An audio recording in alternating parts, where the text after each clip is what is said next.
The grand silk pavilion stood as a gleaming monument to decadence, its walls draped in silks from Persia's finest looms, glowing under the soft flicker of candlelight. In the heart of the pavilion, Prince Khosrow lounged on his silken cushions, surrounded by the intoxicating fragrance of rosewater and jasmine. The scent of his perfume lingered in the air, mingling with the richness of the fabrics and the soft laughter of his concubines. Yet, beneath the opulence and pleasure, there was an undercurrent of something darker, a tension that only those who lived in the shadows of the palace knew. Zainab, the youngest and most coveted of the prince's concubines, moved silently through the room, her delicate feet gliding over the polished marble floors. The way the silk of her robe clung to her body, the dark curls of her hair cascading over her shoulders, all made her the perfect ornament in the prince's collection. But Zainab was more than a mere ornament. She was a woman of sharp intelligence, of deep understanding, and of quiet rage. Rage that she had buried for years beneath the golden chains that bound her to Khosrow's bed. Tonight, the prince was distracted, his thoughts clouded by wine and lust, and Zainab had learned long ago that in these moments of weakness, the power was hers. In the quiet of the pavilion, amidst the music and the laughter, there was a sharp, calculating mind that saw beyond the silks and perfumes. A woman who had learned to survive by becoming invisible, by becoming exactly what they wanted her to be. But not tonight. Tonight, she would no longer be invisible. Before we enter the heart of Zainab's revenge, where are you watching from right now? What time is it there? Drop a comment below, and if stories like this fascinate you, hit subscribe, because what you're about to hear has been hidden in the shadows of silk pavilions and royal courts for centuries. Zainab's life began long before the gilded cage of the prince's palace.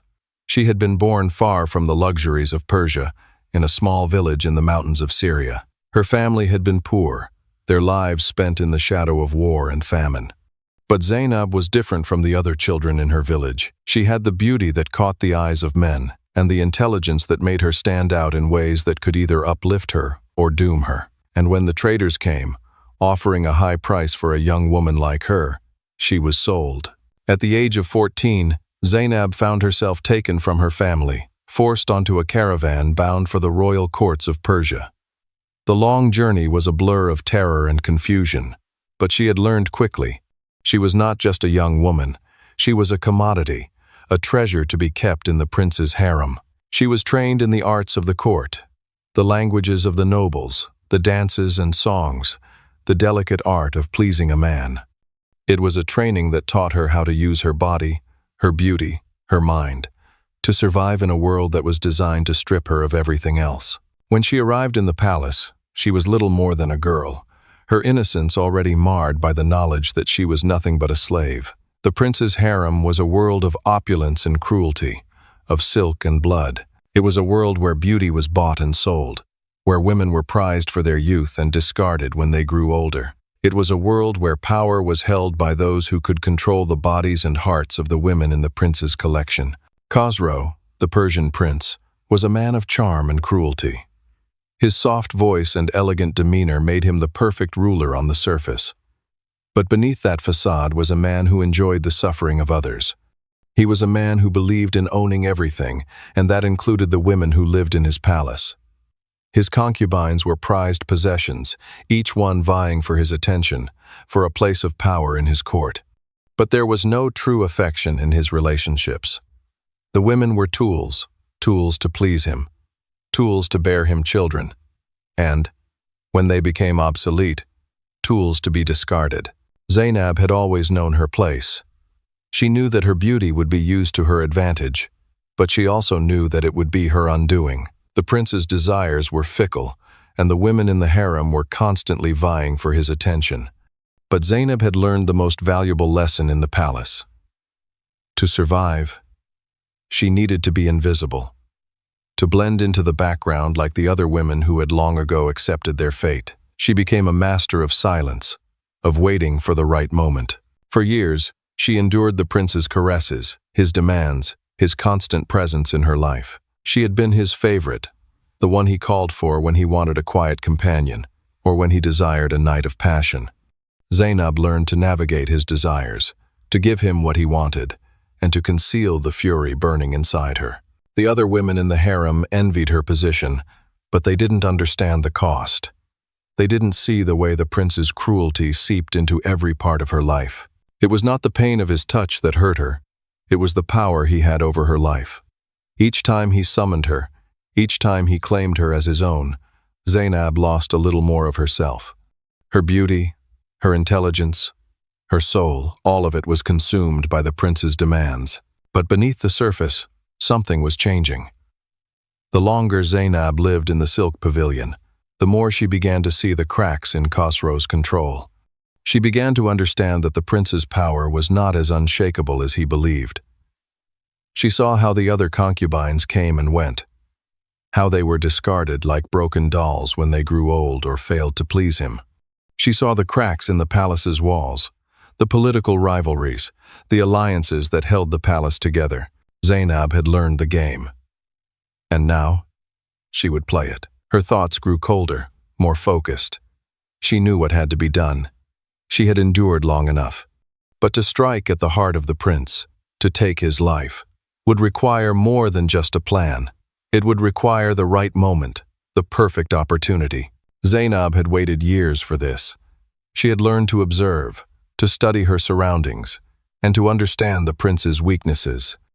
And tonight, the moment had come. The night was thick with heat, the kind of oppressive warmth that seemed to press against the skin like a weight. The silk pavilion, though grand and lush, did little to stave off the heavy humidity that enveloped the palace. Zainab had long since grown accustomed to the palace's oppressive atmosphere, the constant sense of expectation that hung in the air. Every step, every word, every gesture had to be measured. The eyes of the court were always watching, calculating.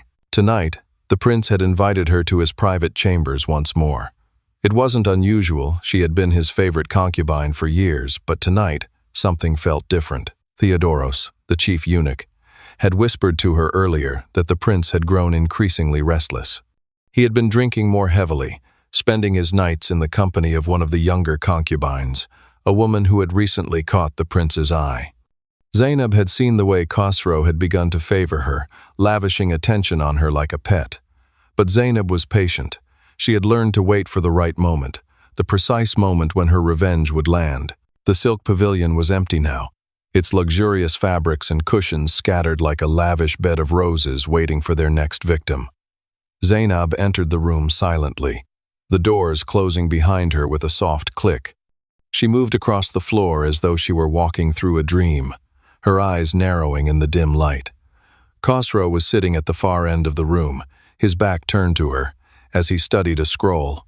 The faint scent of wine hung in the air around him, mingling with the incense. He didn't look up as she entered. He didn't need to. He knew she was here. "Zainab," Khosrow said without turning, his voice smooth and laced with the same arrogance he always carried.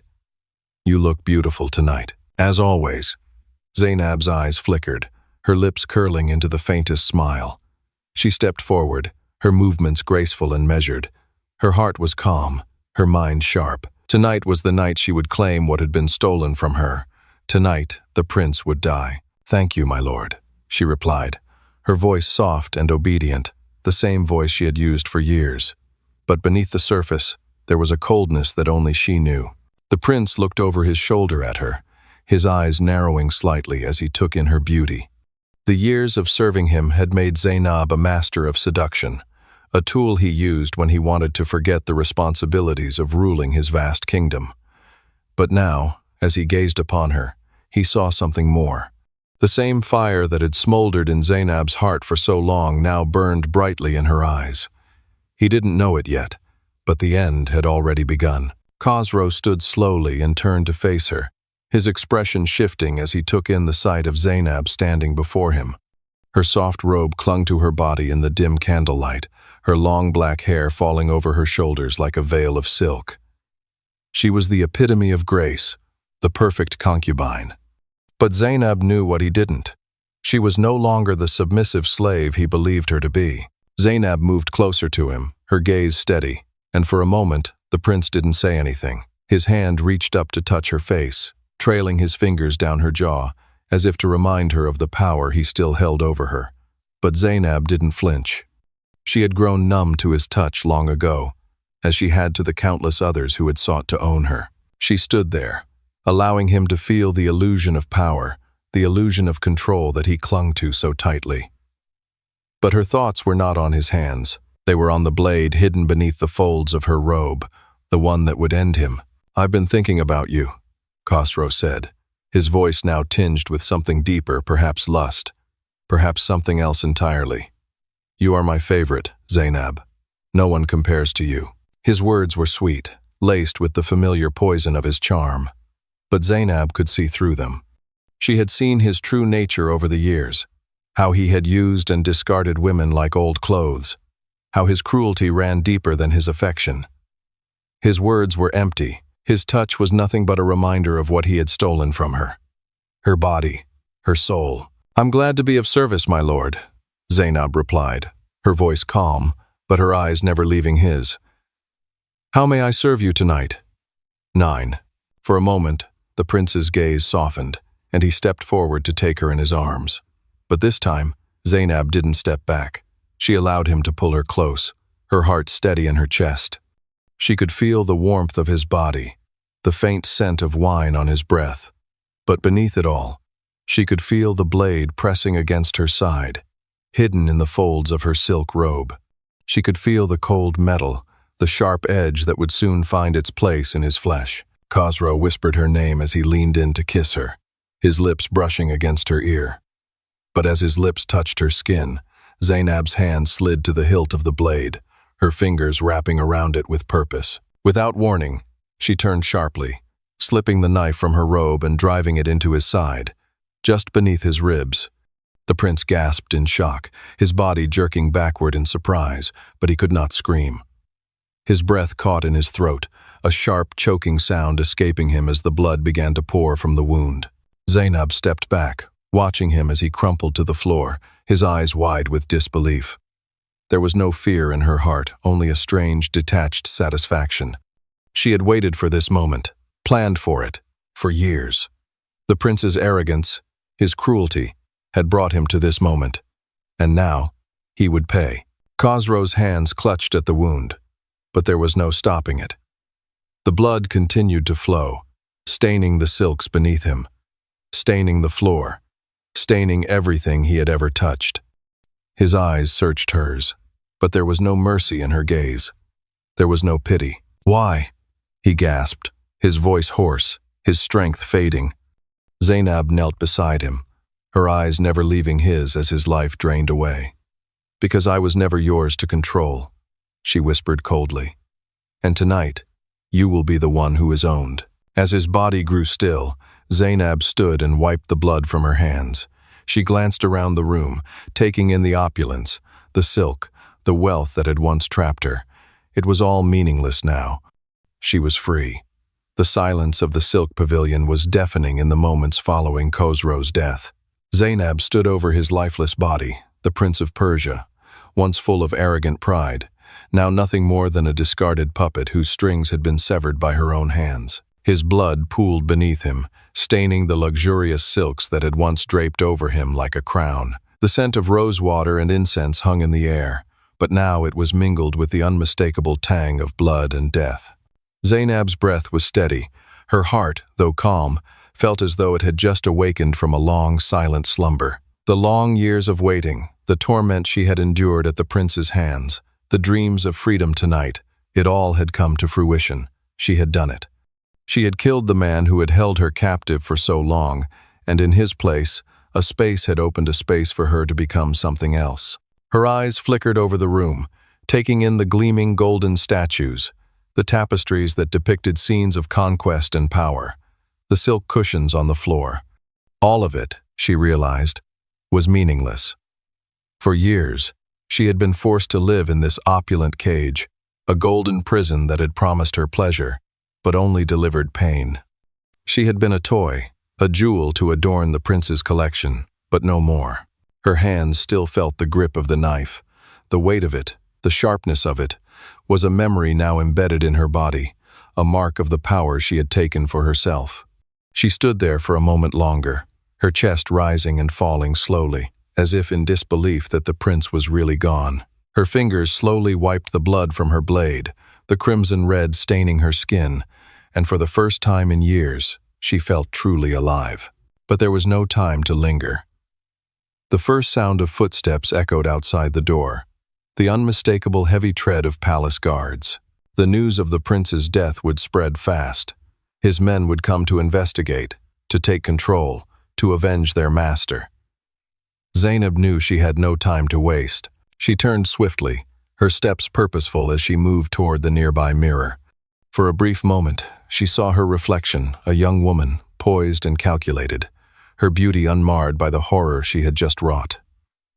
But it wasn't her reflection that mattered. It was the next step.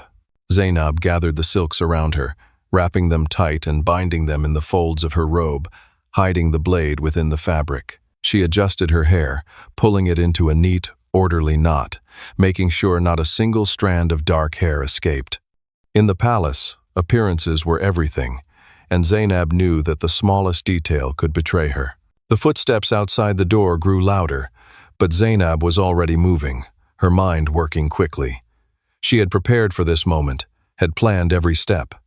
The prince's guards would search his chambers, but they would not find her. They would find the prince, dead in his pavilion, but they would not find the hand that had delivered the final blow. Her plan was simple. Escape before the chaos began. Vanish into the streets of the city, and disappear into the night. She moved quickly, quietly, to the back of the room where a hidden passageway led out into the palace gardens. It was an old escape route, one known only to a few those who had once been trusted by the prince. Zainab had learned about it years ago, and now it was her lifeline. Her fingers brushed against the wall, finding the hidden latch she had memorized in her mind. It was an old wooden door, its hinges creaking as it opened. Beyond it lay a narrow, dimly lit tunnel that led to the outer gates of the palace. Zainab took one last look at the silk pavilion, at the life she had been forced to live, and stepped into the darkness. The cold air of the tunnel hit her immediately, and Zainab inhaled deeply, her body finally relaxing as she moved deeper into the shadows. She didn't know where she would go yet, but she knew she couldn't stay in the palace. The prince's death would not go unnoticed for long. In fact, it would stir the entire court into action. She had to act fast. Her freedom had been bought with the prince's blood, but freedom in this palace, in this city, was a fleeting thing. She would need allies. She would need to leave the court behind and disappear into the underworld. There were people who owed her, people who would help her in exchange for the silver she now had in her possession. She had learned enough of the city's secret networks to know who to trust. She had allies in the shadows, among the merchants and the rebels who secretly fought against the prince's tyranny. As she emerged from the tunnel into the cool night air, Zainab stood still for a moment, her eyes scanning the palace walls in the distance. The moon hung low, casting a silver glow over the garden and the grand walls of the palace. From here, Zainab could see the lights flickering in the windows of the prince's chambers, the palace guards already gathering, preparing to search for her. But she was already gone. The night had swallowed her up, and the city's streets would be her new home. The world beyond the silk pavilion, the world of freedom and power, was waiting for her. Zainab's footsteps were soft against the cobbled streets of the city, her heart pounding in rhythm with the noise of the night. She had moved quickly through the gardens, past the outer gates of the palace, and now, with the shadows enveloping her like a cloak, she was free. The heavy weight of the knife still rested within the folds of her robes, but it was no longer a weapon of self-defense. Now, it was a symbol of her defiance, a mark of the blood she had shed for her freedom. The streets of the city were alive with the sounds of merchants closing their shops, women gossiping on the corners, and the distant clamor of the palace guards, searching for the killer who had taken the prince's life. Zainab didn't look back. She kept her pace steady, moving through the streets like a shadow. She knew that if she faltered for even a moment, the palace guards would find her. They would track her down, and her death would be inevitable. Her mind raced as she walked. The immediate danger was clear. Escape the palace walls, disappear into the dark alleys and hidden pathways of the city. She had prepared for this moment for years. The prince's guards would be preoccupied with finding her, but they were also searching for an explanation, a motive. They would not know where to look. She had learned the politics of the court, the alliances of those who could help her. But now, those alliances had to be tested. She had to find her way through a city full of dangers, all the while carrying the prince's blood on her hands. She had severed her ties with the palace, but the consequences of her actions would be far-reaching. The city of Persia was vast and filled with hidden pockets of rebellion and corruption. There were places in the underbelly of the city where the rich and the poor mingled, where traders from distant lands gathered, and where those who wished to remain unseen could vanish into the shadows. Zainab knew these places well. She had learned them from the old servants, from the women who had worked in the harem long before her. The labyrinthine alleyways and secret courtyards were her refuge, her escape route. But as she walked, a feeling gnawed at her, the feeling of eyes on her back. She quickened her pace, her mind working furiously. The city was vast, but it was also a cage. She couldn't trust the streets, not entirely. She needed to find her allies, the people who had worked in the shadows, the ones who could keep her hidden long enough for her to make her next move. A narrow alleyway opened before her, and Zainab slipped into it, her body pressed close to the walls, her breath steady and controlled. She knew these streets. She knew how to move unnoticed. It was not the guards she feared most, it was the betrayal that could come from those she once thought she could trust. She walked deeper into the alley, her steps quickening, until she came to a small door at the back of a building, half hidden behind a veil of creeping ivy. Zainab knocked twice, the sound barely a whisper, a signal known only to those who lived in the shadows. She waited, her heart pounding in her chest. After a few moments, the door creaked open, and a pair of eyes, sharp and calculating, peered through the crack. The eyes belonged to an older man, a former servant of the palace who had once been a friend of her father. His name was Arish, and though he was no longer in the service of the royal court, he had his own network of informants, people who operated in the underworld, in places where the prince's reach did not extend. "Zainab," Arash whispered, stepping aside to let her in. "You made it out." "I made it," she replied, her voice low but firm. "But I don't have much time. The prince is dead. The guards will be looking for me soon."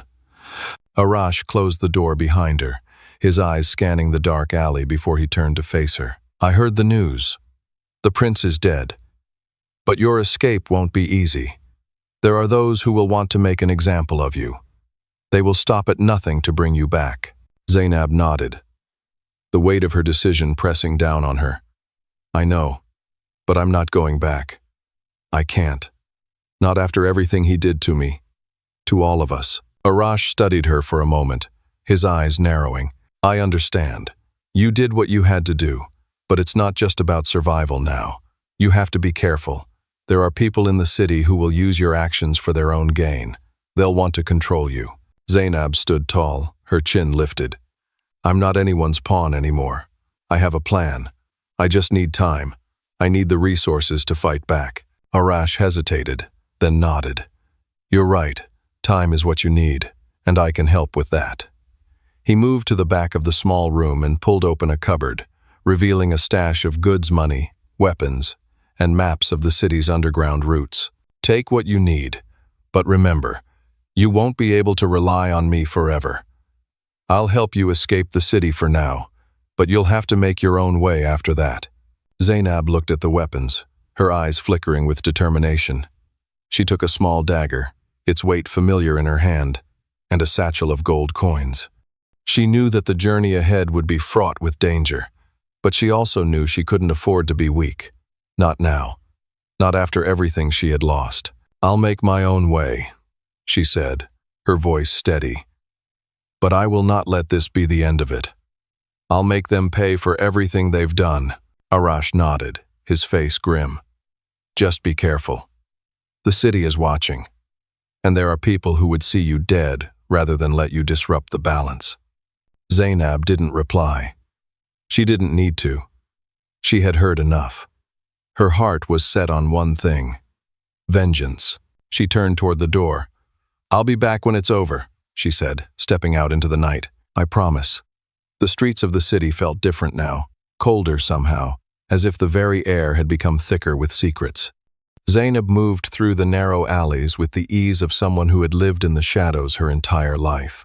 The moonlight barely pierced the thick clouds above, but her eyes were sharp, trained to notice the smallest detail, the flicker of movement, the shadow of a guard passing by, the distant sound of hushed whispers. The dagger she carried was her constant companion now, its cold steel a reminder of the life she had left behind. Her fingers brushed the hilt often, as if to reassure herself that the choice she had made was real. She had killed the prince. She had taken the power back into her hands, but the road ahead was treacherous. The city, once a place of grandeur, now seemed like a labyrinth of danger and deception, its streets filled with allies who could quickly turn into enemies. Zainab had to move swiftly, quietly. There was no turning back. The prince's death had already sent ripples through the palace and beyond, and the power vacuum he left behind would not be empty for long. There were those who would attempt to claim his throne, and some of them would stop at nothing to eliminate anyone who threatened their path to power. She had seen it all in the palace courtly games, treachery, alliances formed and broken in the blink of an eye. But this was different. This wasn't a game anymore. This was survival. She was no longer a concubine or a slave. She was a woman with a mission, and the path she had chosen would not be easy. Zainab made her way toward the market district, the area where the city's underworld thrived. It was here that she would find the connections she needed, the people who could help her disappear for good. And if she was lucky, she might even find the support she needed to strike back at the ones who had controlled her life for so long. The market was busy, as it always was at this hour. Merchants called out to passers-by, selling spices, textiles, and trinkets, while the scent of freshly baked bread mixed with the sharp tang of the night air. But Zainab wasn't here for food or goods. She was looking for something more elusive, a network of rebels, smugglers, and thieves who worked beneath the surface of the city. They were the ones who could help her escape, who could offer her a way out of the city and into the unknown. Her first stop was a small tavern tucked away in a corner of the market. It was a place where people like her, people with secrets, gathered. The kind of place where the air was thick with gossip and everyone had a price. Zainab had frequented this tavern before, under the guise of a simple woman looking for company. But tonight, she was here for something else entirely. She needed information, and she needed to move fast. She stepped inside, the door creaking softly behind her, and the murmur of conversation died down for a moment as the patrons turned to look. Zainab knew the routine. She walked with her head held high, her eyes scanning the room for the one she had come to see. She spotted him in the corner, a wiry man with a weathered face, sitting alone at a small table, nursing a mug of wine. "Darius," she called out, her voice steady. The man looked up, his eyes narrowing for a moment before recognition crossed his face. He was a smuggler, one of the few who had connections outside the city, and he owed her a favor. Zainab had helped him once, back when she was still under the prince's control, smuggling letters between rival merchants without getting caught by the guards. Now, she needed him to help her escape. "Zainab," he said gruffly, gesturing for her to sit. "I didn't expect to see you here. Thought you'd still be in the prince's harem, enjoying your place at the top." "I'm not his anymore," Zainab replied, taking a seat across from him. Her eyes didn't waver as she spoke. "And I need your help." Darius raised an eyebrow. "Help? For what?" "I need to leave the city. I have enemies here now. I need to disappear." Darius studied her for a long moment, his fingers tapping on the table. The silence between them stretched before he finally spoke. "You've killed the prince, haven't you?" Zainab didn't answer. She didn't need to. He nodded slowly. "That'll get you killed if you're not careful. You've made a lot of enemies, Zainab. The prince's death won't go unnoticed. There are people who will want to see you dead, people who would rather see you behind bars or worse." "I know," she said quietly, her voice tinged with an edge of steel. "But I have to do this. I can't go back. I won't be a slave anymore." Darius looked at her for a long time, his eyes searching hers. There was no judgment in them, only a cold understanding. He had seen people like her before, people with nothing to lose and everything to gain. "I can help you," he said finally, his voice low. "But it won't be easy. Getting out of this city will cost you. I'll need gold, and I'll need your word that you'll owe me one favor, something big."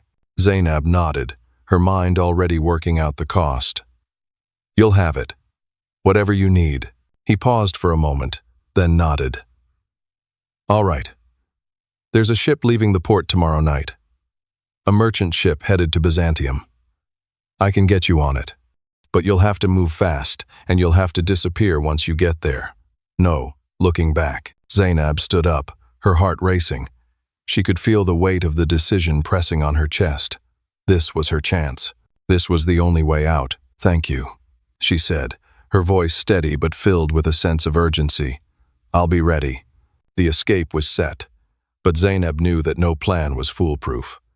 The city was on high alert, and she had no idea how long her head start would last. Every second counted now, and every decision she made would be critical. The streets outside the tavern felt colder as she walked back into the night.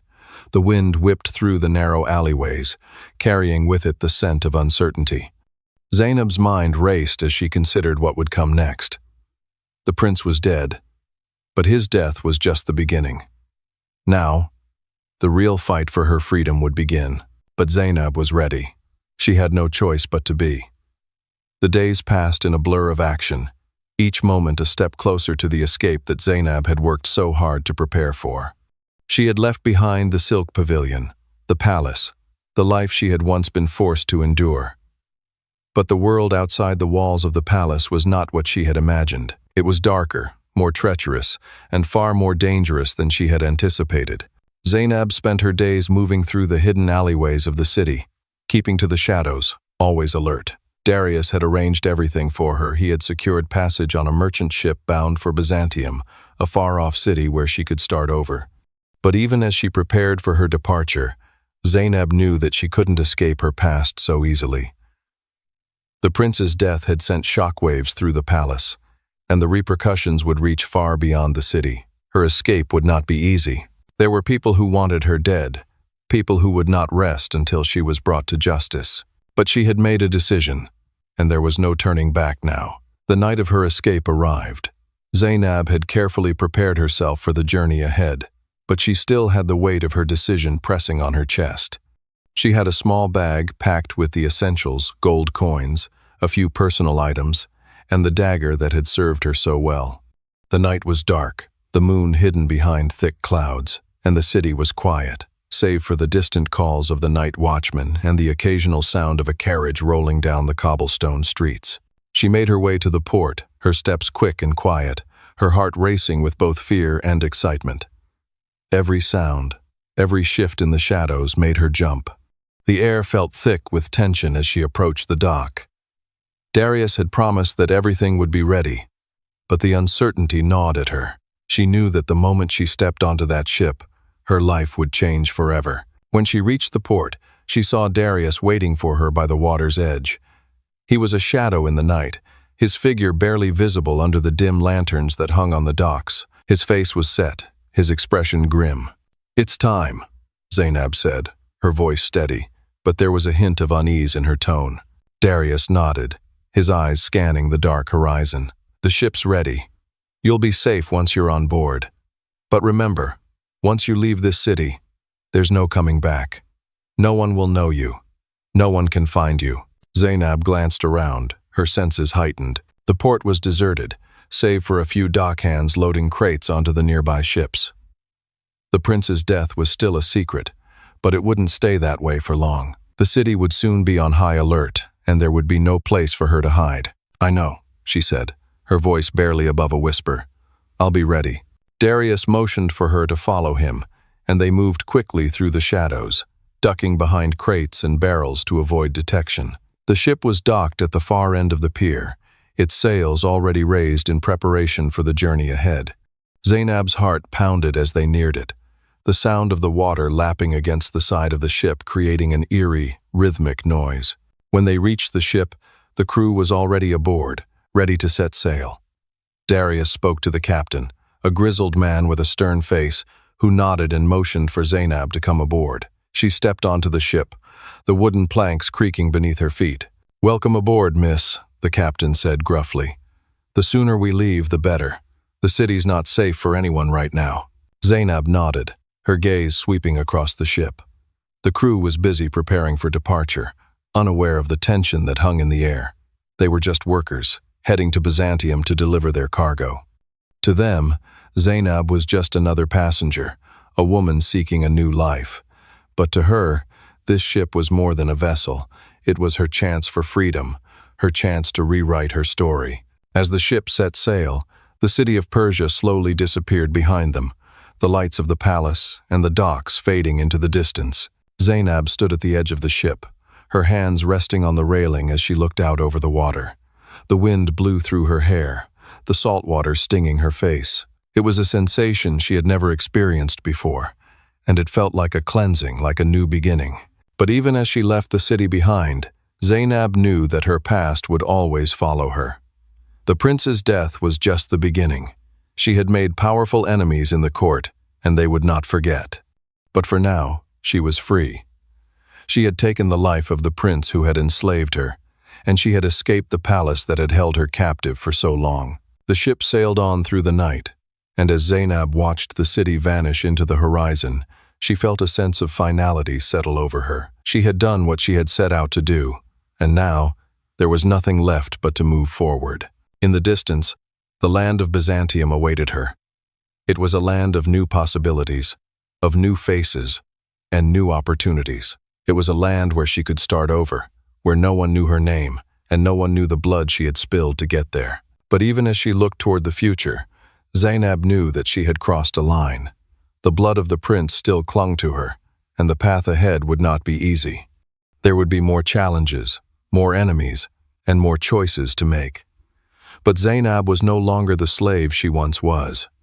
She had proven that, now, she was free, and she would fight to stay that way.